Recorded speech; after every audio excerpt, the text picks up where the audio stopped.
অবস্থা স্কুলের টিন দিয়ে বেঁধে রাখছে দরজা, বাট ভিতরে অবস্থা খুবই খারাপ। সবগুলো ক্লাসরুম এক সময় স্টুডেন্ট দিয়ে পরিপূর্ণ ছিল, বাট বর্তমানে যে অবস্থা আমার খুবই খারাপ লাগতেছে। আসসালামু আলাইকুম গাইস, কেমন আছেন সবাই? তো এই হচ্ছে আমার সেই শৈশবের স্মৃতিময় প্রাইমারি স্কুল, যে প্রাইমারি স্কুলে আমার শিক্ষা জীবনের হাতেখড়ি হয়েছে। এই হচ্ছে আমার পিছনে স্কুল, কিন্তু বর্তমানে স্কুলের অবস্থা এতই খারাপ যে হচ্ছে স্কুলের যে ভবনগুলো আছে এগুলো হচ্ছে পুরোটাই ভেঙে চুরে গেছে।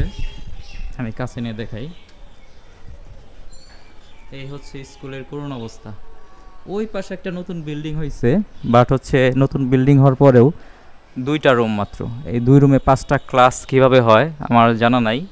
বাট এই পাশের ভবনগুলো আমরা যখন পড়ালেখা করছি তখন হয় ভালো ছিল, বাট এখন হয়তো যত্নের অভাবে বা হচ্ছে সংস্কারের অভাবে এই অবস্থা। আমরা একটু ভিতরে গিয়ে দেখি।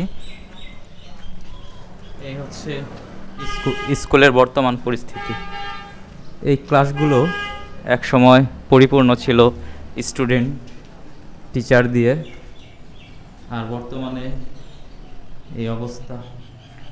এক সময় ছাত্রছাত্রীদের কোলাহলে পরিপূর্ণ ছিল এই ভবনগুলো, আর এখন জরাজীর্ণ অবস্থায় আছে।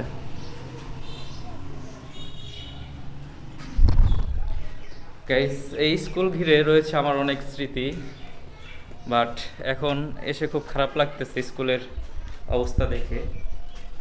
এই হচ্ছে, এটা ছিল অফিস রুম, মানে এখানে টিচাররা বসতো, আর এগুলো হচ্ছে ক্লাসরুম। এই একটা সামনে আরও আছে, বাট হচ্ছে পুরোটাই ভেঙে চড়ে গেছে। এই যে প্রত্যেকটা ক্লাসরুমের অবস্থা খুবই খারাপ। এই হচ্ছে স্কুলের অবস্থা।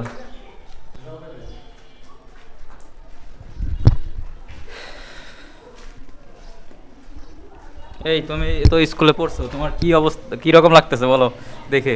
আমার আর কিরকম লাগবে এই স্কুলের অবস্থা দেখে? স্কুল যেমনি আসলে তেমনি নাই। আসলে গাইস, এই যে হচ্ছে অবস্থা স্কুলের, টিন দিয়ে বেঁধে রাখছে দরজা, বাট ভিতরে অবস্থা খুবই খারাপ।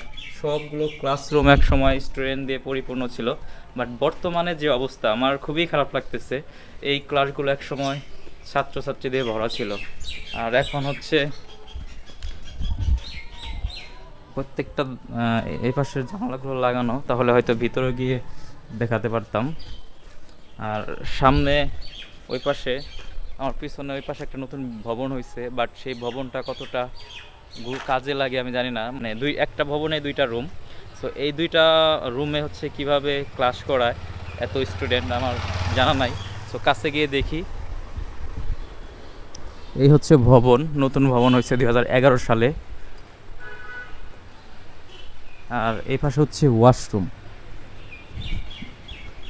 এই পাশে হচ্ছে জমিদার বাড়ি, পোদ্দার বাড়ির ঐতিহ্যবাহী জমিদার বাড়ির পুকুর ঘাট, বাট সেটা আমরা পরে দেখাচ্ছি। বাট আচ্ছা, আমি প্রথমে হচ্ছে স্কুলটা দেখাই। সো এই পাশে স্কুলে ওঠার জন্য সিঁড়ি আছে। এই হচ্ছে নতুন ভবন, বাট ভবনে কয়টা রুম? 1টা 2টা ক্লাসরুম, আর সম্ভবত একটা অফিস রুম আছে।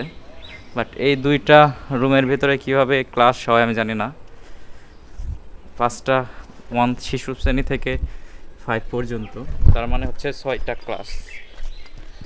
মর্নিং শিফট অথবা আফটারনুন শিফটেও যদি ক্লাস করানো হয়, তারপরে হচ্ছে কিভাবে করে জানি না। 3টা করে ক্লাস 2টা রুমে কিভাবে হয় আমি জানি না, কর্তৃপক্ষ কি করে। এত সুন্দর একটা পরিবেশ ছিল আমাদের সময়। আর এই হচ্ছে জমিদার বাড়ির পুকুর ঘাট, ওই সামনে জমিদার বাড়ি, ওটা ঘুরে ঘুরে দেখাবো। আর হচ্ছে নতুন বাল্লা ইউনিয়ন ভূমি অফিস। সামনে হচ্ছে ডিসি অফিস থেকে মানিকগঞ্জ যেহেতু হাজার গুড়ের জন্য বিখ্যাত, সো এই জন্য হচ্ছে এখানে খেজুরের বাগান করা হয়েছে সামনে। আর এই যে সুন্দর করে বানাই দিছে, বেঞ্চ বসার জন্য। আর খেজুর গাছ যেহেতু বিলুপ্তির পথে, সো এই জন্য খেজুর গাছ রোপণের মাধ্যমে হাজারি গুড়ের ঐতিহ্য বজায় রাখার জন্য এটা উদ্যোগ নিয়েছে ডিসি অফিস থেকে। এই হচ্ছে পুরোটাই খেজুর বাগান করে দিচ্ছে এবং রাস্তার পাশ দিয়ে, প্রত্যেকটা রাস্তার পাশ দিয়ে খেজুর বাগান করা হয়েছে। সো গাইস, আজকে এখন হচ্ছে এই পদ্মার বাড়িতে আমরা এই প্রাইমারি স্কুলে যারা পড়ালেখা করছি তারা আজকে হচ্ছে কি করব, পিকনিক করব। ওই পাশে হচ্ছে আর বন্ধুরা বসে আছে, কাটাকাটি করতেছে। ওই পাশে জমিদার বাড়ি, ওটা হচ্ছে আমরা একটু পরে ঘুরে দেখাবো। আর এখানে হচ্ছে জমিদার বাড়ির পুকুর ঘাট ভেঙে ফেলছে।